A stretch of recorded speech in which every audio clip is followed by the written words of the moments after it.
I wanted to talk a little bit about some of the facial bone implants that we do and the types of materials in the common sites that we use these. So facial bone implants are basically pieces of structure that are constructed, and they can be either custom to your face and your CT scan that we design digitally and have them 3D printed or 3D milled so that they fit perfectly in some of the areas, or they can be off the shelf or stock, meaning similar to other types of implants. For instance, in orthopedics, all of the hip and knee replacements are typically stock of different sizes. For breast implants, these are typically stock of different sizes and volumes.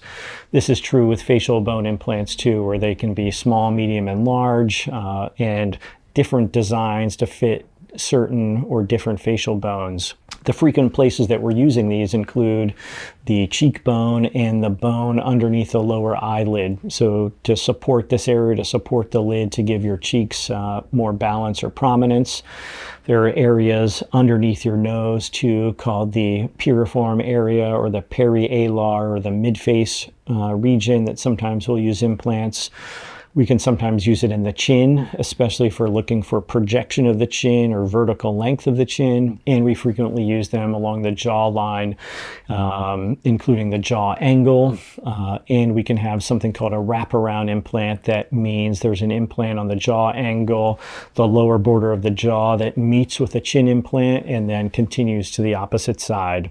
Typically, those would certainly be custom so that it fits in a bespoke manner with your jaw and your jawbone. The materials we're typically using are something called PEEK or PEC, which are these very high density plastics, polyether ethyl ketone, that can be 3D printed with one of various companies. They have areas within them that enable screw access and to be fixated on these various bones with screws. We also use something called porous polyethylene, which is a slightly softer plastic that has openings or pores.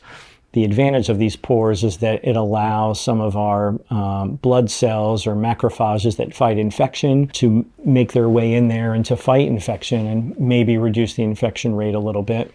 There's also good ingrowth into these implants. The downside of that is if ever these need to be removed, they can be more difficult to be removed. So it's sort of a double-edged sword where we want some more ingrowth, but if ever we need to remove them, they can be more difficult. The last area that I typically use is silicone, which again can be custom or stock. These are a little bit softer. They work well in older patients and older facial aesthetic facelift women, particularly along the cheeks or on the infraorbit region.